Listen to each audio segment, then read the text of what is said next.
بسم اللہ الرحمن الرحیم، السلام علیکم ورحمۃ اللہ وبرکاتہ۔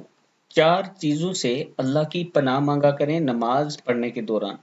رسول اللہ صلی اللہ علیہ وآلہ وسلم نے فرمایا، جب تم میں سے کوئی تشہد پڑھ لے تو چار چیزوں سے اللہ کی پناہ طلب کیا کرے، یعنی نماز میں جب آپ اتحیات پڑھ لیں، اس کے بعد درود شریف پڑھ لیں، اس کے بعد آپ جو ربی جعلنی یہ والی دعا پڑھ لیں، اس کے بعد یہ دعا پڑھ لیا کریں، بسم اللہ الرحمن الرحیم، اللہم انی اعوذ بک من عذاب جہنم ومن عذاب القبر ومن فتنة المحیا والممات ومن شر فتنة المسیح الدجال۔